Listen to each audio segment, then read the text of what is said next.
Welcome mister Chandrashekhar धर्मा, welcome. तुम्हारी personality, तुम्हारी sincerity दोनों कमाल है। अरे तुम पैसे भिजवा भी सकते थे, खुद क्यों चले आए?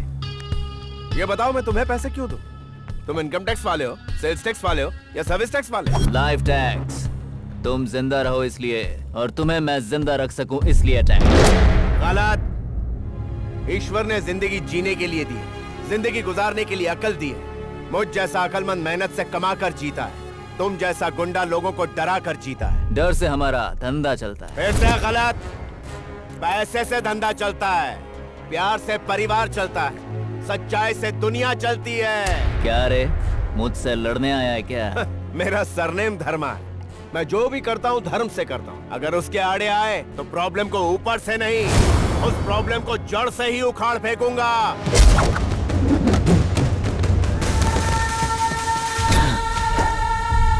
ये टकला वही है ना जिसने मेरे भाई को फोन करके मेरी फैमिली को खत्म करने की धमकी दी थी? तुमने मेरे आदमी को मारा। तुम्हारे दिल्ली के अंदर कदम कदम पर मेरे आदमी हैं। तुम्हारे लोगों को, तुम्हारे परिवार को काट के रख देंगे। तुझ जैसे लोग कदम कदम पर मिलते हैं, पर मुझ जैसे लोग कभी कभी मिलते हैं। मैं जो सोचता हूँ वही दिल्ली में होता है। अगर नहीं होता तो काट के रख देता हूँ।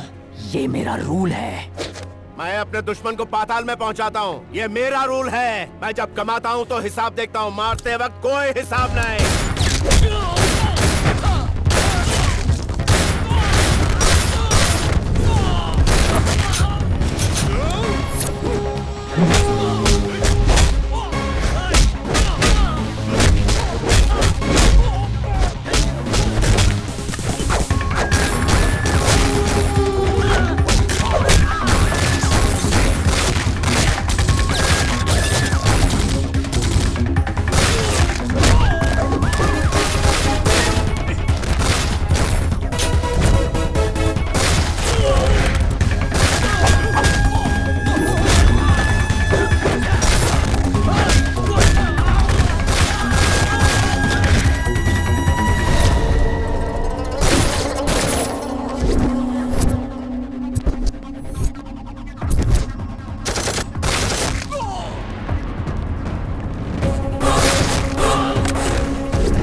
अपनी बात मनवाने वाले को कहते हैं हिटलर।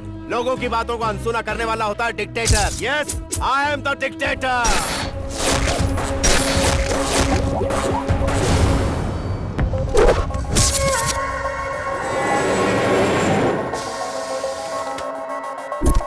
मेरे हिसाब से आप लोगों को समझ लेना चाहिए कि यही है माफिया गैंग का इन्फॉर्मर। इस प्रेस्टिजियस बोर्ड का चेयरमैन बनकर आप लोगों के इन्फॉर्मेशन माफिया वालों को देता रहा।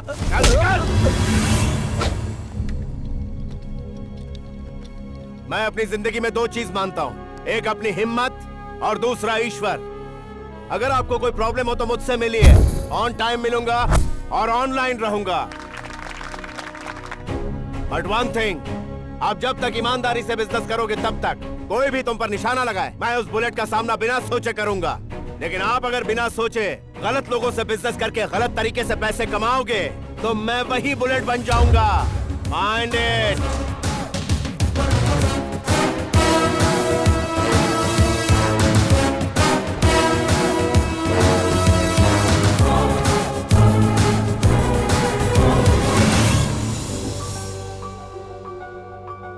Wish you a very happy anniversary भैया। चलिए केक काटते हैं। हम केक नहीं काटेंगे। आज से इस घर में कोई सेलिब्रेशन नहीं होगा।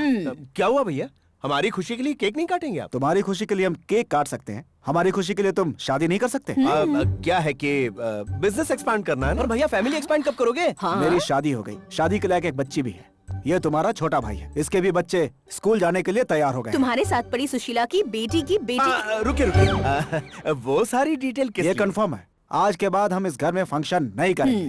काम पर नहीं आएंगे, स्कूल नहीं जाएंगे, हम घर में काम नहीं करेंगे। ठीक है सर, मैं अब यहाँ से चलता हूँ। क्या है? कहाँ जा रहे? सिचुएशन डिमांड है सर, फैमिली भी डिमांड कर रही है सर, शादी के लिए तो आपकी बॉडी भी डिमांड कर रही है। ये केक हटाओ यहाँ से। रुकिए, मैं शादी कर लूँ इतना ही ना? हाँ ठीक है, मैं तैयार हूँ। तुमने शादी के लिए हाँ कह दी ना, अब हम तुम्हारे लिए एक प्यारी सी लड़की ढूंढेंगे। उसकी जरूरत नहीं है भाभी, मुझे कैसी लड़की चाहिए वो मैं डिसाइड कर लूंगा। इससे ज्यादा क्वालिटी आपको क्या मिलेगी सर? जूम करके देखिए, आपको कोई प्रॉब्लम नजर नहीं आएगी। स्किन टोन देखिए जरा, बहुत अच्छा कैमरा है ये, मेरा भरोसा कीजिए। It's a good buy. आप फैमिली फंक्शंस इसमें शूट कर सकते हैं। थोड़ा डिस्काउंट करा देती हूँ, सर के लिए पैक कर दो। आप सेटिस्फाइड है ना? हाँ। कस्टमर को ऐसे हैंडल करते हैं, जब देखो काम्या, असिस्टेंट सेल्समैन के पोस्ट के लिए इंटरव्यू रखा गया ना? हाँ। उसके लिए देखिए सर, वो बहुत ही रिस्पॉन्सिबल पोस्ट है। वैसे भी हम बहुत सारे नए प्रोडक्ट्स लॉन्च कर रहे हैं, थोड़ा केपेबल पर्सन होना चाहिए सर। आप किसी स्टूडेंट को मत सिलेक्ट कर दीजिएगा। What is your post? Sales manager. What is my post? GM sir. So be in your limits. मैंने ऑलरेडी सिलेक्ट कर लिया है, उसका नाम त्रिपाठी है। तुमसे आकर मिलेगा, फॉर्मेलिटी के लिए इंटरव्यू ले लो। मैडम, आप इतनी परेशान क्यों हैं? परेशान नहीं हूँ प्रसाद, हमारे देश का क्या होगा ये सोच रही हूँ। रेकमेंडेड कैंडिडेट्स की वजह से ना हमारे देश की रेवेन्यू और रेपुटेशन दोनों गिर रही है। समझ गया मैडम, पर आपके अकेले परेशान होने से ये कंट्री थोड़े चलने वाली है। आपको पता है सर किसको अपॉइंट करने वाले हैं? किसको? एक बार उधर देखिए। Neelam, you are so beautiful. Poonam ji की कजिन है ये। तो ये बात है, इसकी वजह से ना एक दिन कंपनी डूब जाएगी। फूटी किस्मत हमारी। नमस्कार सर। ये क्या सर, इतने बड़े बिजनेसमैन होकर के कॉमन मैन बन के चले आए सर? कोई भरोसा नहीं करेगा कि आप धर्मा ग्रुप के चेयरमैन? भरोसा नहीं करना चाहिए इसलिए ऐसे आया। पर वो क्यों सर? कुछ सच जानने के लिए। कौन सा सच है वो? मेरे जीजाजी शिवराम जी के बारे में एक कंप्लेंट आई है, मैं असलियत जानना चाहता हूँ। तो आप अंडरकवर पुलिसमैन की तरह अंडरकवर बिजनेसमैन बन के आए हैं? I'll not tolerate such a responsibility. Get lost. ये मैडम कौन है? अग्नि काम्या है सर। अग्नि उसका सरनेम है क्या? नहीं सर, उसका कैरेक्टर नेम है। जहाँ गलती होती है वो जल जाती है, इसलिए तो सब उसे अग्नि कहते हैं। ठीक है, तुम जाओ। चलो अपना काम फिनिश करो। Go. Excuse me madam, Yes. इस कंपनी में कोई वैकेंसी हो तो बताइए। हाँ, वो रिकमेंडेशन वाले तुम ही हो ना? यानी मैं सब जानती हूँ। चलो, मुझे रिकमेंडेशन से बहुत नफरत है। वैसे तुम्हें पता है एमआरपी क्या होता है? हाँ पता है। Maximum retail price. उससे ऊपर बेचो तो क्राइम है। ओहो, तुम जैसे नाकारों की वजह से ही हमारी इकोनॉमी गिरती जा रही है। आज हमारी इकोनॉमी का स्टेटस क्या है जानते हो? हाँ जानता हूँ मैं। क्या जानते हो? हमारी कंट्री की जीडीपी। अरे बाप रे, जीडीपी मतलब ग्रॉस डोमेस्टिक प्रोडक्ट। हर कंट्री की इकोनॉमी रिपोर्ट इसी से बनती है। अच्छा, वैसे जीडीपी एमआरपी से काम नहीं चलेगा, डिटेल में बताओ। चलो। हमारी कंट्री की GDP rate 7th in the world है। जीडीपी ग्रोथ 7% है। हमारी कंट्री की मेन इंडस्ट्रीज हैं software, petroleum products, chemicals, pharmaceuticals, agriculture, textiles, steels, transportation, leather, cement. और हमारी मर्चेंडाइज एक्सपोर्ट्स $313.2 मिलियन हैं। सर्विस एक्सपोर्ट्स हैं $150 बिलियन। हमारे देश की लेबर फोर्स 49% व्यवसाय में, 20% इंडस्ट्रीज में और 31% सर्विस में। हमारे देश में बेरोजगारी 3% अर्बन में और 2% रूरल में। Total 10.8 billion people are unemployed in our country. उनमें से एक बेरोजगार मैं भी हूँ। मैडम, इतनी ज्यादा नॉलेज है तो यहाँ जॉब करने क्यों आए हो? वो इस पापी पेट के लिए। तुम जैसे को तो कहीं भी जॉब मिल सकती है, जल्दी निकलो यहाँ से। वो ना इसी कंपनी में काम करने का मेरा मन था। मेरे नाना जी इस कंपनी में। यहाँ सेंटिमेंट्स की कोई जगह नहीं है। झाड़ू मारो इसको। इस कंपनी में 36 झोल हैं। वो सारे झोल क्या है? जाने का टाइम हो गया है। मेरी बात मानो, कोई और जॉब ढूंढ लो, वरना हमारी इकोनॉमी की तरह तुम्हें भी बढ़ोतरी नहीं होगी। सारे झोल जानने के बाद मैं ये डिसीजन लूं तो बढ़िया रहेगा ना madam? Good decision. Bus stop पे मिलो। तुमने देखा, यहाँ बैठने के लिए भी जगह नहीं मिलती। डेली ऐसी ही हालत होती है हमारी। रोज खड़े होकर ही काम करो और शाम को खड़े होकर ही घर जाओ। कितना बुरा लगता है पता है?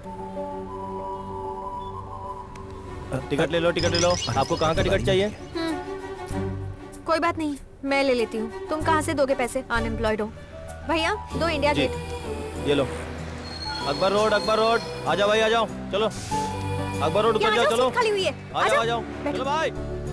सुनो, हमारे मार्ट में 500 से ज्यादा एम्प्लॉइज हैं। अगर उनके लिए बस सर्विस शुरू कर दी तो पैसे ज्यादा खर्च ना हो जाएं। ये सोचकर लेट आने वाले लोग भी करेक्ट टाइम पर आने लगेंगे। कितना टाइम बचेगा? टाइम इज मनी, पता नहीं है इन लोगों को। तो आप अपने जीएम से कह सकती है ना। किससे? उस बेवकूफ शिवराम से? Waste fellow. लेडीज टॉयलेट बनाने के लिए कहा मैंने उससे, तो बरस पड़ा मेरे ऊपर। और उससे बस सर्विस के लिए कहूँ, रहने दो। क्या कर सकते हैं, सैलरी के लिए काम करना पड़ता है। चलो चलो चलो, हमारा स्टॉप आ गया है। चलो। मार्ट में काम करने के बारे में सोचना ही छोड़ दो तुम। अगर तुम्हें सच में जॉब की जरूरत है तो मैं अपनी फ्रेंड को तुम्हारा नाम रेकमेंड कर देती हूँ। Okay okay. हे, यहाँ गोलगप्पे बहुत अच्छे मिलते हैं। खाते हैं ना? एक बार खाओगे तो बार बार आओगे। किशन जी 2 गोलगप्पे। लगता है आप यहाँ रेगुलर आती हैं। कैसे लगे गोलगप्पे? हाँ अच्छे थे। हमारी मुंबई में तो और अच्छे मिलते हैं, बस वहाँ पानी पूरी कहते हैं और यहाँ गोलगप्पे। ये देखो मेरे चाचा जी का घर। वैसे तुमने डिसाइड क्या किया? वो मैं हे काम्या। हाय, ये कौन है? मेरा बॉडीगार्ड है। सुनो, इस एरिया में मुझसे बहुत लोग फ्लर्ट करते हैं, इसलिए थोड़ी सी सिक्योरिटी रहेगी, इसलिए तुम्हें साथ ले आई। सीरियसली मत लेना ऐसे। Okay so she is my cousin Shruti and hello. तुम्हारा नाम क्या है? मेरा नाम चंद्रशेखर। चंदू चंदू। हाय, नाइस Hi. Meeting you. बहुत हो गया, हाँ चलो।